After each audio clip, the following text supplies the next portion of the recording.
Hello students, welcome back to YouTube Catalyst channel.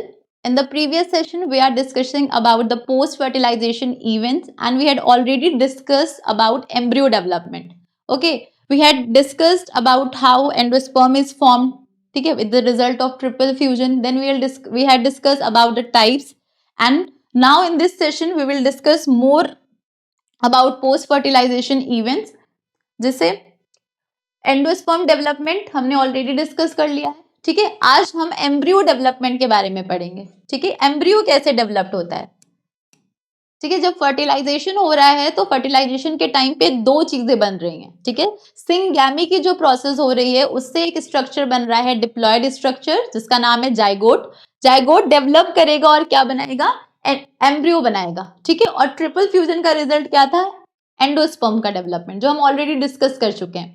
ठीक है, आज के सेशन में हम एम्ब्रियो की डेवलपमेंट के बारे में पढ़ेंगे। तो the development of embryo from a zygote is called as embryogeny. Zygote से ही तो बन रहा है एम्ब्रियो। ठीक है, और जाइगोट किससे बन रहा है, zygote is the result of fusion of one male gamete with egg, is called as syngamy बोलते हैं उस प्रोसेस को, और zygote is the result of syngamy. Syngamy zygote divide करता है और क्या बनाता है, एम्ब्रियो बना रहा है। फिर ये एम्ब्रियो क्या करेगा, मैच्योर करेगा। ठीक है, रूट्स बनेंगे, स्टेम बनेगी, लीफ बनेगी और एक प्रॉपर एक सैम्पलिंग, एक जो सीडलिंग जो होती है वो बन जाएगा। ठीक है, देखिए एम्ब्रियोजेनी इन डाइकॉट प्लांट्स। अब ये जो एम्ब्रियोजेनी की प्रोसेस है ये डाइकॉट्स में और मोनोकॉट्स में थोड़ी सी डिफरेंट होती है। ठीक है, तो डाइकॉट के प्लांट्स में एम्ब्रियोजेनी कैसे होगी देखते हैं। सबसे पहले best studied in capsella bursa pastoris, very important, याद कर लीजिए इसको कि डाइकॉट के एम्ब्रियोजेनी की स्टडी की गई थी, या बेस्ट स्टडीड मटेरियल कौन सा है, कैप्सुला बर्सा पेस्टोरिस, जिसको सैफर्ड स्पर्स के नाम से जाना जाता है। ठीक है, इंपॉर्टेंट। ठीक, द जाइगोट जिसको ऊस्पोर भी कहते हैं। ठीक है, देखिए जाइगोट क्या है, ये मेल गैमेट है। ठीक है, हैप्लॉइड स्ट्रक्चर, और फीमेल एग है, ये फ्यूज कर रहा है और क्या बना रहा है एक डिप्लॉयड स्ट्रक्चर जिसका नाम है जाइगोट। इसको और भी क्या टर्म दे सकते हैं हम, ऊस्पोर भी कहते हैं। ठीक है, oospore. Zygote splits into two unequal cells, a smaller embryonal cell also known as a terminal cell. अभी डायग्राम से देखेंगे। ठीक है, that faces the antipodal region and a larger suspensor cell that faces the micropyle region. ठीक है, मतलब zygote क्या करेगा, सबसे पहले दो अनइक्वल डिवीजन में डिवाइड करेगा, और जो स्मॉलर सेल होगी उसको हम एम्ब्रियोनल सेल बोलेंगे, या उसको टर्मिनल सेल भी कहा जाता है। और जो एंटीपोडल सेल्स, मतलब ये समझ रहे हैं, ये जाइगोट है, मान लीजिए इस जाइगोट में सेल ने डिवाइड किया। ठीक है, तो जो एंटीपोडल की साइड की सेल होगी वो स्मॉलर होगी। ठीक है, जिसको हम क्या बोलते हैं, एम्ब्रियोनल सेल बोलेंगे। और जो माइक्रोपाइल की साइड होगी, ये एंटीपोडल रीजन है ना, दिमाग में रखिए डायग्राम, एंटीपोडल है ये एंटीपोडल साइड है। तो एंटीपोडल साइड में जब ये जाइगोट डिवाइड कर रहा है तो जो एंटीपोडल साइड में जो सेल है वो स्मॉलर होगी, जिसको हम क्या बोलेंगे, एम्ब्रियोनल सेल बोलेंगे। और जो माइक्रोपाइलर वाले की साइड होगी उसको हम क्या बोलते हैं, लार्जर सस्पेंसर सेल बोलेंगे। ठीक है, सस्पेंसर सेल बोलेंगे। The transverse division of the suspensor cell result in a suspensor with 6 to 10 cell. अब ये जो सस्पेंसर सेल होगी, ठीक है, ये डिवाइड करेगी दो तीन बार, और ये क्या बना, ट्रांसवर्स सेक्शन में डिवाइड करेगी और ये क्या बना लेगी, 6 to 10 सस्पेंसर्स बना लेगी। ठीक है, अभी डायग्राम में देखिएगा, the first cell of the suspensor towards micropyle is large and called as haustorium और वेसिकुलर सेल, वेरी इंपॉर्टेंट। तो हॉस्टोरियम क्या है, हॉस्टोरियम सस्पेंसर सेल है। सस्पेंसर सेल किधर बन रही है, माइक्रोपाइल के साइड बन रही है। तो जो सबसे बड़ी सस्पेंसर सेल होती है उसको हम क्या बोलते हैं, हॉस्टोरियम या फिर वेसिकुलर सेल बोलते हैं। ठीक है, अभी डायग्राम से हम देखेंगे। देखिए, फिर एम्ब्रियोनल सेल जो है, एम्ब्रियोनल सेल किस साइड है, एम्ब्रियोनल सेल है एंटीपोडल रीजन के साइड। तो embryonal cell divides twice vertically and once transversely to produce two tiered 8 celled embryo.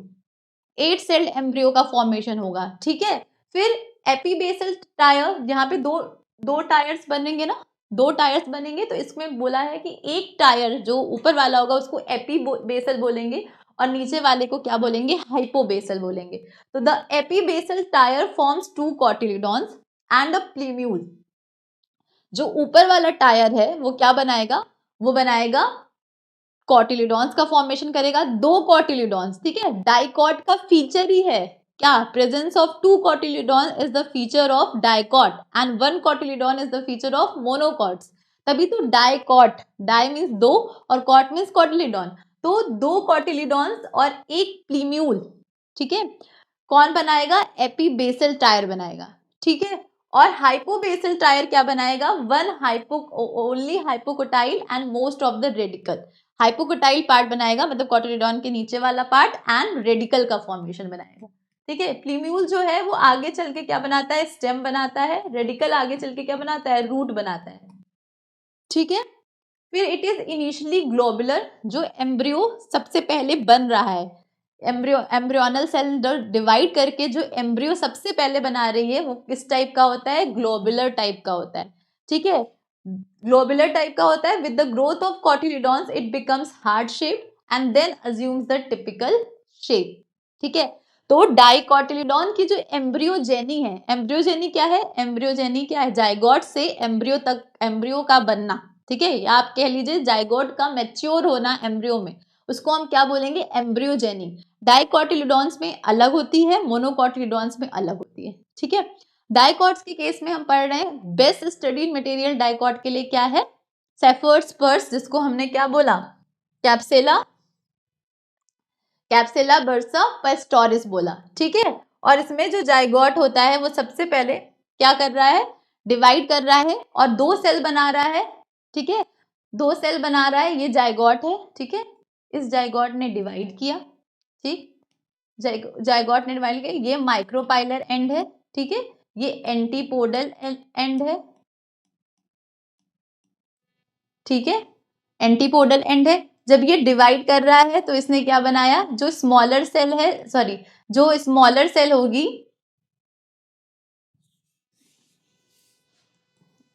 ये जो स्मॉलर सेल है,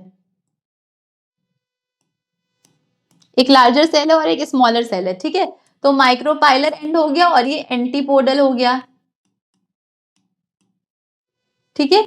उसके बाद क्या बनाएगा, एक एम्ब्रियोनल सेल बनाएगी, एक सस्पेंसर सेल बनाएगा। फिर सस्पेंसर सेल डिवाइड करके क्या बनाता है, 8 to 10 सस्पेंसर्स बनाते हैं। और सस्पेंसर फिर क्या करता है, उसमें से एक जो सबसे बड़ा सस्पेंसर है उसको हम क्या बोलते हैं, हॉस्टोरियम या फिर वेसिकुलर सेल बोलते हैं, ठीक है, वेसिकुलर सेल बोलते हैं। स्मॉलर को क्या, जो सबसे पहले जाइगोट डिवाइड करके क्या बना रहा है, 2 सेल बना रहा है, जिसमें से स्मॉलर सेल को हम क्या बोलेंगे, एम्ब्रियोनल सेल बोलेंगे, लार्जर सेल को हम क्या बोलेंगे, सस्पेंसर सेल बोलेंगे, ठीक है। उसके बाद एम्ब्रियोनल सेल डिवाइड कर रही है, अभी हम डायग्राम से देखेंगे इसको, ठीक है। जो एम्ब्रियोनल सेल है वो फिर डिवाइड करके 2 टायर बना रही है, एपीबेसल टायर और हाइपोबेसल टायर, ठीक है। एपीबेसल टायर क्या बना रहा है, 2 कॉटिलिडॉन्स बना रहे हैं और प्लीम्यूल बना रहा है। और हाइपोबेसल जनरली किस में हेल्प करता है, रेडिकल के फॉर्मेशन में हेल्प करेगा, ठीक है। सबसे पहला स्ट्रक्चर जहां से क्वेश्चन पूछता है वो यही है, पहला स्ट्रक्चर जो बनेगा जाइगोट के बाद वो कौन सा है, pro embryo globular embryo, globular shape का एम्ब्रियो बनता है, ठीक है। फिर ग्लोबुलर शेप का एम्ब्रियो डिवाइड करके एक शेप लेता है जिसका नाम है हार्ट शेप्ड एम्ब्रियो बनाता है, ठीक है। और हार्ट शेप के बाद कौन सा बनता है, हॉर्स शू शेप्ड एम्ब्रियो। तो जो फाइनल एम्ब्रियो का शेप होता है वो कैसा है, हॉर्स शू शेप्ड एम्ब्रियो बनता है, वेरी इंपॉर्टेंट, ठीक है। तो अगर कोई पूछे आपसे कि डाइकॉट का एम्ब्रियो का शेप कैसा है, तो that is horse shoe shaped embryo. या आपसे अगर ये पूछे कि प्रो एम्ब्रियो, प्रो मतलब जो एम्ब्रियो पहले बना है उसका शेप कैसा है, तो उसका शेप क्या होगा, ग्लोबुलर एम्ब्रियो होगा। अदरवाइज सिर्फ एम्ब्रियो पूछ रहा है अगर क्वेश्चन में, तो उसका आंसर क्या होगा, horse shoe shaped embryo. Zygote divide करके सबसे पहला जो स्ट्रक्चर बनाएगा that is pro embryo globular embryo, ठीक है। फिर कॉर्डेट या फिर हार्ट शेप्ड का एम्ब्रियो बनता है, फिर हॉर्स शू शेप्ड एम्ब्रियो बनता है, ठीक है। ये बात समझ में आई। आगे डायग्राम से देखते हैं, हमने कहा जाइगोट है, ठीक है। जायगोट किससे बन रहा है, हमें पता है किससे बन रहा है, सिनगैमी से बनता है। सिनगैमी क्या है, सिनगैमी इज द प्रोसेस या is the fusion of male gamete with egg and results into the formation of diploid structure that is called zygote, and then zygote divides to form embryo। ठीक है, सबसे पहले zygote divide करके दो sales बना रहा है, सस्पेंसर सेल और एम्ब्रियो सेल। ठीक है, suspensor cell and embryo cell. Embryo cell क्या है, स्मॉलर है, और सस्पेंसर सेल क्या है, बड़ी है। ठीक है, यही पढ़ा था हमने, देखिए यहाँ पे यही पढ़ा था। Zygote splits into two unequal cells. Unequal क्यों कह रहे हैं, क्योंकि एक स्मॉलर सेल है और एक लार्जर सेल है। तो जो स्मॉलर एम्ब्रियोनल सेल है, स्मॉलर को हमने एम्ब्रियोनल सेल बोला, जिसको टर्मिनल सेल भी बोलते हैं, जो एंटीपोडल के साइड होगा। ठीक है, डायग्राम में देखिए, एंटीपोडल के साइड जो होगा वो एम्ब्रियोनल सेल होगी, और माइक्रोपाइलर रीजन के साइड जो होगा वो सस्पेंसर सेल होगा। ठीक है, इसको एंटीपोडल, और ये सस्पेंसर सेल किस साइड है, माइक्रोपाइल। ठीक है, ये हम लोग जनरली क्या पढ़ते हैं कि माइक्रोपाइल नीचे की साइड और एंटीपोडल ऊपर। यहाँ पे सिंप्लीफाई करने के लिए माइक्रोपाइलर रीजन को ऊपर और एंटीपोडल रीजन को नीचे दिखाया गया है। ठीक है, उससे कंफ्यूज होने की जरूरत नहीं है। अब ये एम्ब्रियो सेल हो गई स्मॉलर वन, और बड़ी वाली क्या हो गई, सस्पेंसर सेल हो गई। अब सस्पेंसर सेल देखिए यहाँ पे डिवाइड कर रही है ट्रांसवर्सली, और क्या बना रही है, 6 to 10 सस्पेंसर सेल्स बनाएगी। ठीक है, और सबसे बड़ी वाली जो सेल होती है सस्पेंसर सेल, उसको क्या बोलते हैं, हॉस्टोरियल सेल या वेसिकुलर सेल बोलते हैं। ठीक है, डायग्राम में देखिए, हॉस्टोरियल सेल या वेसिकुलर सेल बोलते हैं। ठीक है, और अब देखिए यहाँ पे जो एम्ब्रियोनल सेल है वो ट्रांसवर्स डिवाइड करेगी और क्या बनाएगी, ट्रांसवर्स डिवाइड करके एपीबेसल टायर और हाइपोबेसल टायर बनाती है।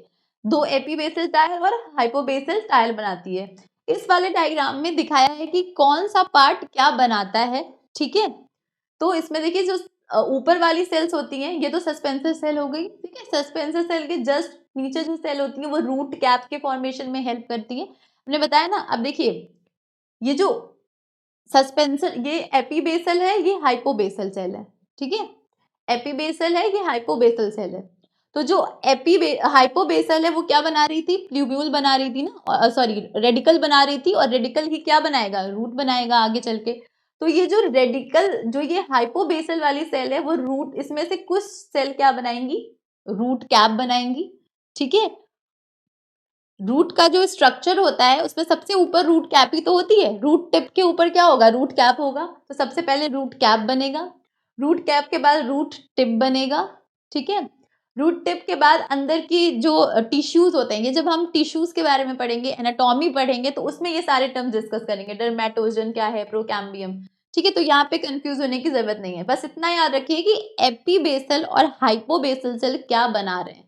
ठीक है, और एम्ब्रियोनल सेल और सस्पेंसर सेल क्या बनाते हैं। ठीक है, तो सस्पेंसर सेल्स 6 से 10 सस्पेंशन सेल्स बना रही हैं, जिसमें से सबसे बड़ी वाली सेल को हम हॉस्टोरियल सेल या फिर सस्पेंसर सेल बोलेंगे। ठीक है, जो एम्ब्रियोनल सेल है वो डिवाइड करके दो टायर्ड स्ट्रक्चर बना रही है, ऊपर वाले को हम एपीबेसल बोलेंगे और नीचे हाइपोबेसल। एपीबेसल क्या बनाएगा, एपी मतलब ऊपर, तो ऊपर क्या होगा, शूट ऊपर ही होगी। तो एपीबेसल क्या बनाता है, कॉटिलीडॉन्स बनाएगा, डाइकॉट के केस में 2 कॉटिलीडॉन्स, और क्या बना रहा है, प्लीब्यूल स्ट्रक्चर बना रहा है। और जो हम हाइपोबेसल बोल रहे हैं, जो नीचे वाले टायर हैं, वो क्या बनाएंगे, रेडिकल बनाएंगे।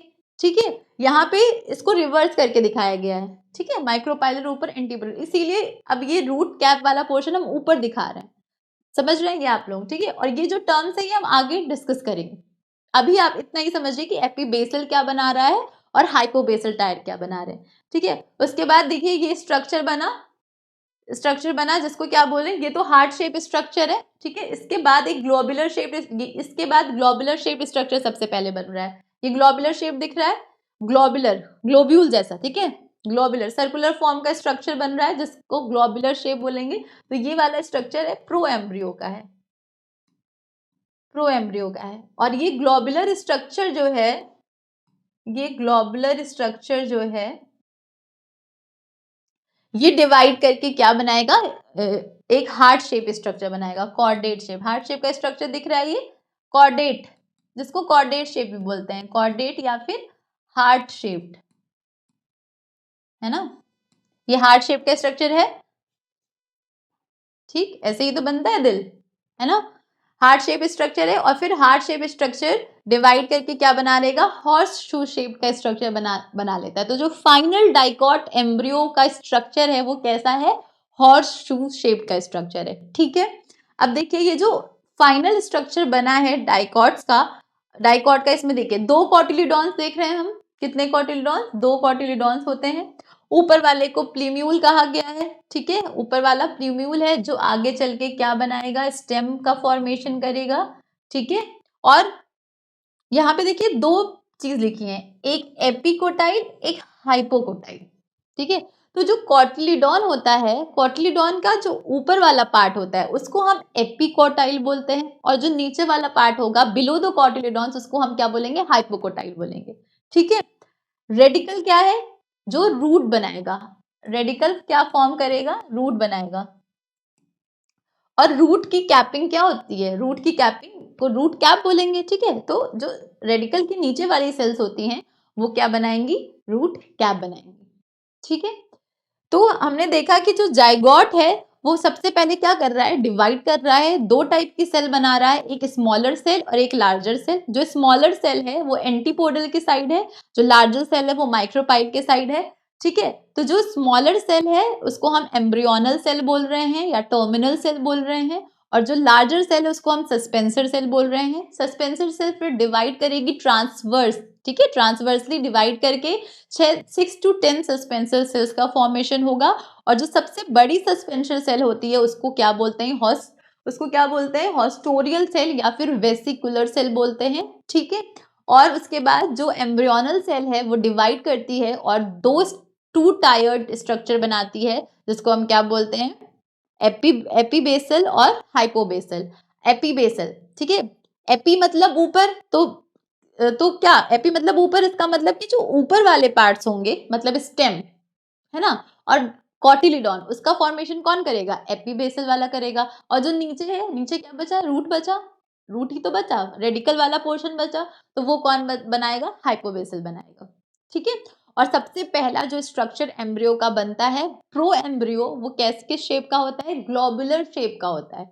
और अब ये ग्लोबुलर शेप का स्ट्रक्चर फिर मैच्योर होके क्या, कौन से शेप का स्ट्रक्चर बनाता है, कॉर्डेट या फिर हार्ट शेप स्ट्रक्चर। और फिर फाइनल जो स्ट्रक्चर बनता है वो हॉर्स शू शेप का स्ट्रक्चर होता है, ठीक है। डाइकॉट्स की बात कर रहे हैं तो डाइकॉट्स में कितने कॉटिलीडॉन्स होंगे, 2 कॉटिलीडॉन्स होंगे। कॉटिलीडॉन्स के अपर पार्ट को हम एपिकोटाइल बोलते हैं, लोअर पार्ट को हम हाइपोकोटाइल बोलते हैं, ठीक है। प्लीम्यूल स्ट्रक्चर क्या बनाएगा, शूट बनाएगा। रेडिकल क्या बनाएगा, रूट बनाएगा, ठीक है। चीजों को एकदम सिंप्लीफाई करके समझने की कोशिश करनी चाहिए, ठीक है, कॉम्प्लेक्स करके नहीं। तो एपी मतलब आपको पता है ऊपर, ऊपर के पार्ट्स बनेंगे तो एपिकोटाइल, ठीक है। हाइपो मतलब नीचे, कॉटिल मतलब कॉटिलीडॉन, तो नीचे के पार्ट्स जो बन रहे हैं उसको हाइपोकोटाइल बोल रहे हैं, ठीक है। अब देखिए structure of a typical dicot embryo. Typical dicot embryo किस शेप का है, हॉर्स शू शेप का है, ठीक है। अगर हम देखें कि टिपिकल डाइकॉट एम्ब्रियो में क्या क्या होता है, तो टिपिकल डाइकॉट एम्ब्रियो में एक एम्ब्रियोनल एक्सेस होती है और 2 कॉटिलीडॉन्स होते हैं, ठीक है। एम्ब्रियोनल एक्सेस और उस पे 2 कॉटिलीडॉन्स होते हैं, ठीक है। ये स्ट्रक्चर है, ये भी बताया आप लोगों को। जब ये किसका स्ट्रक्चर है, जब फर्टिलाइजेशन हो गया है, आफ्टर फर्टिलाइजेशन एम्ब्रियो सैक कैसा दिखता है, ठीक है। देखिए फर्टिलाइजेशन होने के बाद क्या क्या प्रोसेस हो रही है, हमने बताया कि फर्टिलाइजेशन के बाद ही प्रोसेस को पोस्ट फर्टिलाइजेशन इवेंट कहेंगे। प्राइमरी एंडोस्पर्म न्यूक्लियस तो क्या बना लेगा, ये तो एंडोस्पर्म ही बनाएगा, जो हम पढ़ चुके हैं, एंडोस्पर्म बनाएगा, ठीक है। जो ऊपर की जो एंटीपोडल सेल्स होती हैं वो डीजनरेट कर जाती हैं, ठीक है। सिनर्जिस भी क्या कर जाते हैं, डीजनरेट कर जाते हैं, ठीक है। मेल गैमेट फ्यूज कर गया एग के साथ और उसने कौन सा स्ट्रक्चर बना लिया, जाइगोट बना लिया। और यही जाइगोट डेवलप कर रहा है किसमें, एम्ब्रियो में। अब ये हो सकता है डाइकॉट का एम्ब्रियो हो या फिर मोनोकॉट का एम्ब्रियो हो, ठीक है। तो डाइकॉट का एम्ब्रियो होगा तो पहले ग्लोबुलर शेप का एम्ब्रियो बनेगा, फिर हार्ट शेप का एम्ब्रियो बनेगा, और लास्ट में जो मैच्योर एम्ब्रियो बनेगा वो किस शेप का होगा? हॉर्स शू शेप्ड का होगा।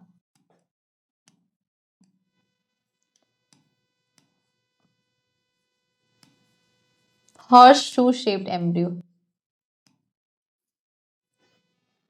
ठीक है, तो टिपिकल डाइकॉट एम्ब्रियो के दो पार्ट्स, एक एम्ब्रियोनल एक्सिस होगी और उस पे दो कॉटिलिडॉन्स होंगे। ठीक है, अब देखिए एम्ब्रियोनल एक्सिस जो हम बात कर रहे हैं उसमें क्या क्या चीजें होंगी। एम्ब्रियोनल एक्सिस में क्या होगा? Epicotyl, the portion of embryonal axis above the level of cotyledons which terminates into stem, tip और प्रीम्यूल। ठीक है, एपिकोटाइल, एपी ऊपर और कोटाइल, कॉटिलिडॉन के जो अपर पार्ट्स हैं उनको हम एपिकोटाइल बोल रहे हैं, और hypocotyl the cylindrical portion below the level of cotyledons which terminates into the root tip or radicle is called as hypocotyle। ठीक है, ये टर्म्स है, इनको याद रखिएगा। ठीक, the root tip is covered by root cap. अभी हमने पढ़ा जो रूट की टिप होती है वो रूट कैप से कवर्ड होती है। ठीक है, रूट कैप से कवर्ड होती है, वही लिखा है यहाँ पे। तो रूट कौन बना रहा है? रेडिकल बना रहा है, तो ऑब्वियस सी बात है रेडिकल बना रहा है तो रेडिकल के नीचे की तो रूट कैप होगा। ठीक है, रूट कैप मतलब कैपिंग ऑफ रूट ही तो है रूट कैप। ठीक, तो ये एम्ब्रियो इन डाइकॉट सीड का स्ट्रक्चर है। ठीक है, अब देखिए एम्ब्रियोज यानी डाइकॉट्स भी हमने पढ़ ली कि डाइकॉट्स में जो सबसे पहले जाइगोट से जो प्रो एम्ब्रियो का फॉर्मेशन हो रहा है, सबसे पहले जो एम्ब्रियो का स्ट्रक्चर बन रहा है वो किस शेप का स्ट्रक्चर है? ग्लोबुलर शेप का है। ग्लोबुलर शेप के बाद हार्ट शेप का है और उसके बाद हॉर्स शू शेप का स्ट्रक्चर है। जो फाइनल स्ट्रक्चर है डाइकॉट एम्ब्रियो का वो कैसा है? वो हॉर्स शू शेप का है जिसमें दो कॉटिलिडॉन्स हैं। ठीक है, एपिकोटाइल रीजन, हाइपोकोटाइल रीजन है। एपिकोटाइल रीजन प्लीम्यूल है, ठीक है, जो आगे चल के शूट टिप बनाता है, और हाइपोकोटाइल रीजन में रेडिकल है और रूट कैप है। रेडिकल क्या बनाएगा? रूट बनाएगा। ठीक है, इतना हमने पढ़ा।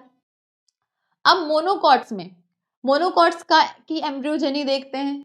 द जाइगोट और oospore divides transversely producing a suspensor cell towards micropylar end and embryo cell towards challegal end। ठीक है, चैलेजल एंड की तरफ। ठीक है, the embryo cell divides transversely chalazal end. अगर हम एंटीपोडल सेल्स लिखते हैं यहाँ पे तो क्या गलत होता है? एंटीपोडल सेल्स भी किस साइड है? चैलेजल एंड की साइड ही तो है।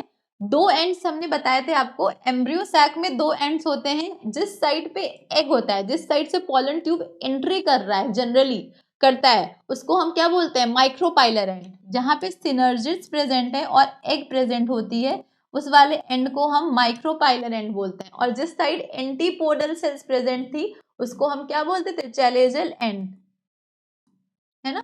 तो वही है कि जो वही चीज लिखी है, producing a suspensor cell towards micropylar end and embryonal cell towards chalazal end, या आप एंटीपोडल सेल्स के साइड भी लिख सकते थे। The embryo cell divides transversely against into a top and a middle cell. The terminal cell divides vertically and transversely into a globular embryo। ठीक है, तो जो मोनोकॉट्स में जो एम्ब्रियो बन रहा है वो कौन से शेप का होता है? जो फाइनल रिजल्ट है, देखिए प्रोसेस सेम गई, जाइगोट ने डिवाइड किया, दो टाइप की सेल्स बनी। ठीक है, फिर वो सेल्स डिवाइड करेंगी और जो लास्ट स्ट्रक्चर बन रहा है वहां पे ग्लोबुलर बना था प्रो एम्ब्रियो वाला, तो यहाँ पे यहीं तक बनता है। ठीक है, यही क्या है? मैच्योर एम्ब्रियो का शेप है। मोनोकॉट्स के केस में जो मैच्योर एम्ब्रियो है वो किस शेप का होता है? ग्लोबुलर शेप का। लेकिन डाइकॉट के केस में किस शेप का होता है? हॉर्स शू शेप्ड स्ट्रक्चर होता है। ठीक है, देखिए यहाँ पे जाइगोट। ठीक है, जाइगोट डिवाइड कर रहा है बेसल सेल और टर्मिनल सेल में। जो बेसल सेल है सस्पेंसर सेल कहते हैं इसको। ठीक है, टर्मिनल सेल फिर डिवाइड कर रही है, बेसल सेल ही तो है आपकी सस्पेंसर सेल। सस्पेंसर सेल ये किस साइड है? माइक्रोपाइलर एंड के साइड है, टुवर्ड्स माइक्रोपाइल। और ये किधर है? चैलेजल एंड या फिर एंटीपोडल साइड। चैलेजल एंड के साइड या फिर एंटीपोडल के साइड।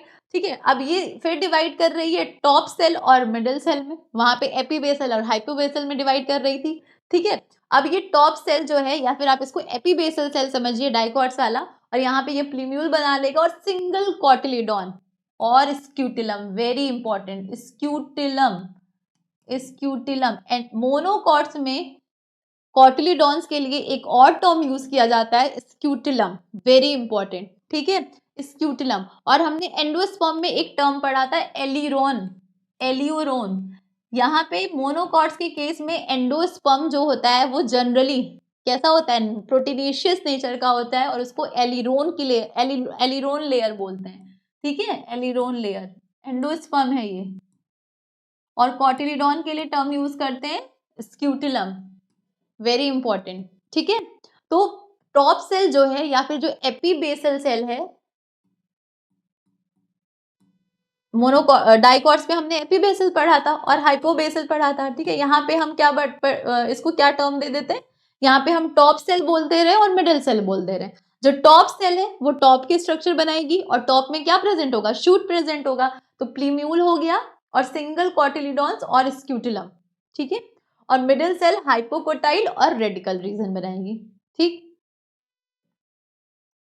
तो देखिए zygote suspensor cell terminal cell divide कर रही है, ठीक है। ये जो स्ट्रक्चर बन रहा है सबसे पहले ग्लोबुलर स्ट्रक्चर बना, ये ग्लोबुलर स्ट्रक्चर है, ठीक है। जो मैच्योर मोनोकॉट का एम्ब्रियो होता है, ठीक है, मोनोकॉट मतलब सिंगल कॉटिलीडॉन, ज्यादातर ग्रास की फैमिली में देखने को मिलता है, ठीक है, राइस में, मेज में, व्हीट में देखने को मिलता है, ठीक है, पोएसी फैमिली में ज्यादातर देखने को मिलेगा।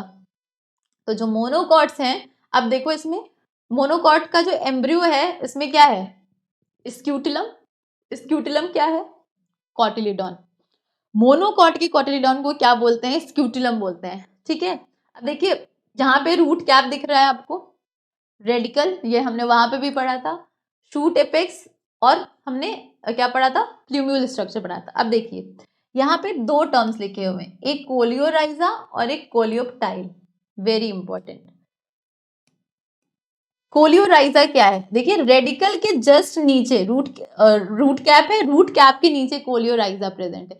तो कोलियोराइजा कुछ नहीं, रेडिकल की आप कह सकते हो कवरिंग क्या है, कोलियोराइजा कहते हैं किसके केस में, मोनोकॉट्स के केस में। और कोलिप्टाइल जो प्लूम्यूल की कवरिंग है, शूट एपेक्स दिखा है यहाँ पे, प्लूम्यूल, प्लूम्यूल की कवरिंग को क्या बोलते हैं, कोलिप्टाइल। तो दो और स्ट्रक्चर इसमें प्रेजेंट होते हैं, कोलिप्टाइल और कोलियोराइजा, वेरी इंपॉर्टेंट, ठीक है। अब देखिए यहाँ पे structure of typical monocot embryo, the scutellum cotyledon is single cotyledon located towards the lateral side of the embryonal axis. The radicle and root cap at the lower end of the embryonal axis are encased in an undifferentiated sheath known as the coleorhiza. तो coleorhiza present है, उसके बाद radical, तो एक तरीके से ये protective layer कह लो या फिर इसकी कैपिंग कह लें, ठीक है। और the portion of embryonal axis above the level of attachment of scutellum is the epicotyl. वही बात हो गई, कॉटिलीडॉन के अपर वाला पार्ट एपिकोटाइल, लोअर वाला हाइपोकोटाइल। यहाँ पे स्क्यूटिलम वर्ड यूज किया गया है। It has a shoot apex and a few leaves primordial enclosed in a hollow structure called coleoptile, ठीक है। Remains of second cotyledons occurs in some grasses called as epiblast, very important. Epiblast एक structure यहाँ पे हमने देखा था, इस diagram में देखिए ये एपीब्लास्ट एक स्ट्रक्चर है ना, ये क्या है, जो डाइकॉट्स हो रहे हैं, डाइकॉट्स देखिए जो ये एम्ब्रियोजेनी है वो तो यहाँ तक सेम है, ग्लोबुलर तक तो सेम है, ग्लोबुलर के बाद की स्टोरी चेंज हो गई, ठीक है। वहां पे दो कॉटिलीडॉन्स बन रहे थे अल्टीमेटली, यहाँ पे एक ही कॉटिलीडॉन्स मैच्योर कर रहा है, ठीक है। लेकिन जो सेकेंड कॉटिलीडॉन है उसकी किसी किसी फैमिली में, किसी किसी प्लांट्स में उसकी कुछ रिमेन्स रह जाते हैं, उस रिमेन्स को हम क्या बोलते हैं, एपीब्लास्ट बोलते हैं। और ये कहाँ देखने को मिलता है, ग्रासेस में, ग्रासेस में सेकेंड कॉटिलीडॉन्स के रिमेन्स रह जाते हैं जिसको एपीब्लास्ट कहा जाता है, ठीक है। देखिए ये स्ट्रक्चर है LS of grass embryo monocots का, ठीक है, स्क्यूटिलम कॉटिलीडॉन वही वाला स्ट्रक्चर है, ठीक है, सेम है। अब डिफरेंस देख लेते हैं, डाइकॉट एम्ब्रियो और मोनोकॉट एम्ब्रियो के बीच के डिफरेंस क्या क्या है, देखिएगा। नंबर ऑफ कोलेप्टाइल कितने थे, अच्छा नंबर ऑफ कोलेप्टाइल की अगर बात करें तो देयर आर, डाइकॉट्स में there are 2 cotyledons attached to embryonal axis, यहाँ कोलेप्टाइल नहीं होगा, यहाँ पे कॉटिलीडॉन्स होना चाहिए, हो गया कॉटिलीडॉन्स, ठीक है, यहाँ पे कॉटिलीडॉन्स होगा, ठीक है। कोलेप्टाइल तो डाइकॉट्स में होते ही नहीं है, ठीक है। तो नंबर ऑफ कॉटिलीडॉन्स की बात करें तो डाइकॉट्स में कितने हैं, 2 हैं, मोनोकॉट्स में 1 है, जिसको क्या बोल रहे हैं, स्क्यूटिलम, ठीक है, स्क्यूटिलम बोलेंगे। पोजीशन ऑफ प्लीम्यूल की अगर बात करें तो अकर्स डिस्टली, अकर्स लेटरली। अच्छा, डिस्टली और लेटरली से समझ रहे हैं आप? देखिए जो इसका स्ट्रक्चर है मोनोकॉट्स के मैच्योर एम्ब्रियो का, इसमें देखिए स्क्यूटिलम जो है वो लेटरल है थोड़ा, है ना, क्योंकि एक ही कॉटिलीडॉन डेवलप कर रहा है तो वो लेटरल है, इसलिए प्लीम्यूल और जो रेडिकल का वो है पोर्शन वो लेटरल साइड होगा, लेकिन जो डाइकॉट है उसमें क्या है, डिस्टल, ठीक है। अकर्स डिस्टली और अकर्स लेटरली, और कॉटिलीडॉन्स, इसमें कॉटिलीडॉन्स लेटरली है, और a single coleoptile occurs occupies terminal position. ये थोड़ा इसको सही कर लीजिएगा, कोलेप्टाइल नहीं होगा, यहाँ कॉटिलीडॉन होना चाहिए, कॉटिलीडॉन्स, ठीक है। जो कॉटिलीडॉन्स है वो कहाँ प्रेजेंट है, टर्मिनल पोजीशन पे प्रेजेंट है, ठीक है। और यहाँ पे कोलेप्टाइल एब्सेंट होता है, यहाँ पे the envelope of प्लीम्यूल is called coleoptile, very important, ये याद रखिएगा, ठीक है। कोलेराइजा इसमें नहीं प्रेजेंट है, इसमें प्रेजेंट है प्रोटेक्टिव शीथ ऑफ रेडिकल, ये 2 जरूर याद रखिएगा, कोलेप्टाइल, कोलेराइजा, स्क्यूटिलम, ठीक है, एपीब्लास्ट, ठीक है, स्क्यूटिलम absent, a single cotyledon. स्क्यूटिलम absent का मतलब है कि आप कह सकते हो कि इसमें एब्सेंट इसलिए लिखा है क्योंकि हम जनरली जो मोनोकॉट्स है उसके लिए एक स्पेसिफाइड टर्म कर देते हैं कि स्क्यूटिलम, तो इसलिए हमने कहा कि डाइकॉट्स में स्क्यूटिलम एब्सेंट, ठीक है। इसमें कंफ्यूज होने की जरूरत नहीं है कि स्क्यूटिलम तो कॉटिलीडॉन ही है, एक जनरल वे में हम मोनोकॉट्स के लिए कॉटिलीडॉन्स के लिए एक टर्म यूज करते हैं स्क्यूटिलम, ठीक है। तो सिंगल कॉटिलीडॉन प्रेजेंट है उसको हम स्क्यूटिलम बोलते हैं। सस्पेंसर इसमें लार्ज है, कंपैरेटिवली स्मॉल, कंपैरेटिवली स्मॉल मतलब डाइकॉट्स की कंपैरिजन अगर हम सस्पेंसर की बात करें तो मोनोकॉट्स में सस्पेंसर्स की बात करें, सस्पेंसर सेल की बात करें तो कंपैरेटिवली इसके कंपैरिजन इसमें स्मॉल सेल्स देखने को मिलती हैं, ठीक है। जो मेन डिफरेंस है वो क्या है, मेन डिफरेंस आपको याद रखना है कि डाइकॉट और मोनोकॉट्स के बीच में, कि डाइकॉट्स में 2 कॉटिलीडॉन्स प्रेजेंट होंगे, मोनोकॉट में 1 कॉटिलीडॉन प्रेजेंट होगा, ठीक है। डाइकॉट्स के केस में जो प्रो एम्ब्रियो बन रहा है वो ग्लोबुलर शेप का है, फिर हार्ट शेप बन रहा है, फिर हॉर्स शू शेप्ड एम्ब्रियो बन रहा है। तो जो मैच्योर एम्ब्रियो का स्ट्रक्चर बन रहा है डाइकॉट्स के केस में वो कैसा है, हॉर्स शू शेप्ड स्ट्रक्चर है, लेकिन जो मोनोकॉट्स में है उसमें मैच्योर एम्ब्रियो का स्ट्रक्चर कैसा है, ग्लोबुलर शेप का है, ठीक है। उसके बाद अगर कोलेप्टाइल और कोलियोराइजा की बात करें तो वो कहाँ देखने को मिलता है, मोनोकॉट्स में देखने को मिलता है, डाइकॉट्स में एब्सेंट होता है, ठीक है। Covering of, protective covering of radical coleorhiza हो गया, और प्लूम्यूल की कोलेप्टाइल कहाँ देखने को मिलेगा, मोनोकॉट्स में देखने को मिलेगा। और स्क्यूटुलम जो टर्म यूज कर रहे हैं वो हम किस में यूज करते हैं, मोनोकॉट्स के लिए यूज करते हैं, ठीक है, इसलिए यहाँ लिखा है कि इसमें एब्सेंट है, इसमें प्रेजेंट है, ठीक है। सस्पेंसर सेल लार्ज होती हैं, इसमें कंपैरेटिवली स्मॉल होती हैं, इसके कंपैरिजन क्या होती हैं, स्मॉल होती हैं, ठीक है। तो ये जो 4 डिफरेंस है वो मेन याद रखिएगा, बाकी ये पोजीशन वाला फॉर नॉलेज के लिए याद रखिएगा कि प्लूम्यूल की पोजीशन डिस्टली या लेटरली, लेकिन जो मेन इंपॉर्टेंट है 4 डिफरेंस वो जरूर याद रखिएगा कि कॉटिलीडॉन्स कितने प्रेजेंट हैं, ठीक है, सस्पेंसर सेल्स लार्ज और स्मॉल, स्क्यूटिलम, कोलियोराइजा, कोलेप्टाइल, ये 4 डिफरेंस सबको याद होने चाहिए, ठीक है। दोनों के बीच का डिफरेंस अभी हमने पढ़ा, स्ट्रक्चर देख लेते हैं, टिपिकल डाइकॉट एम्ब्रियो का स्ट्रक्चर देखिए, और ये एलएस ऑफ ग्रास एम्ब्रियो का स्ट्रक्चर है, ठीक है। यहाँ 2 कॉटिलीडॉन्स है, यहाँ एक ही कॉटिलीडॉन है जिसको स्क्यूटिलम बोल रहे हैं, ये कॉटिलीडॉन के ऊपर वाले पार्ट को एपिकोटाइल, नीचे वाले पार्ट को हाइपोकोटाइल बोलते हैं, रेडिकल है, रूट कैप है, प्लूम्यूल है, प्लूम्यूल आगे चल के शूट बनाएगा, रेडिकल आगे चल के क्या बनाएगा, रूट बनाएगा, ठीक है। यहाँ पे देखिए ये कोलेप्टाइल है, ठीक है, कोलेप्टाइल शूट एपेक्स के ऊपर प्रेजेंट होगा, तो हम कह सकते हैं प्रोटेक्टिव शीथ है एक तरीके से, और यहाँ पे रेडिकल के नीचे कोलियोराइजा प्रेजेंट है, तो ये प्रोटेक्टिव शीथ है रेडिकल की, ठीक है। और एपीब्लास्ट वेरी इंपॉर्टेंट, इसको जरूर याद रखिएगा, एपीब्लास्ट क्या है, रिमेनिंग ऑफ सेकेंड कॉटिलीडॉन्स रह जाता है किसी किसी प्लांट्स में, जैसे ग्रासेस में, तो उसको हम क्या टर्म देते हैं, एपीब्लास्ट कहते हैं, ठीक है, ठीक। तो आज हमने क्या पढ़ा, हम पोस्ट फर्टिलाइजेशन इवेंट में हमने एंडोस्पर्म का डेवलपमेंट पढ़ लिया, हमने आज एम्ब्रियो का डेवलपमेंट कैसे होता है, एम्ब्रियोजेनी कैसे होती है ये पढ़ा, ठीक है।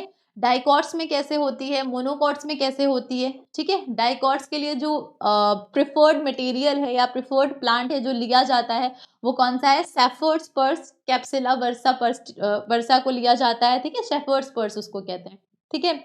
डाइकॉट्स में क्या होगा, जाइगोट डेवलप करेगा, ठीक है। सबसे पहले ग्लोबुलर एम्ब्रियो बन रहा है, ग्लोबुलर से फिर क्या बन रहा है, हार्ट शेप का एम्ब्रियो बन रहा है, फिर हार्ट शेप से हॉर्स शेप एम्ब्रियो बन रहा है, और तो फाइनली जो एम्ब्रियो बन रहा है डाइकॉट्स में वो 2 कॉटिलिडॉन्स का है, ठीक है। प्रीम्यूल है, रेडिकल है उसमें, ठीक है। और क्या प्रेजेंट है, और ये हॉर्स शू शेप का एम्ब्रियो है। और मोनोकॉट्स के केस में क्या है, जो जो एम्ब्रियो है मैच्योर वो किस शेप का है, वो ग्लोबुलर शेप का है, ठीक है।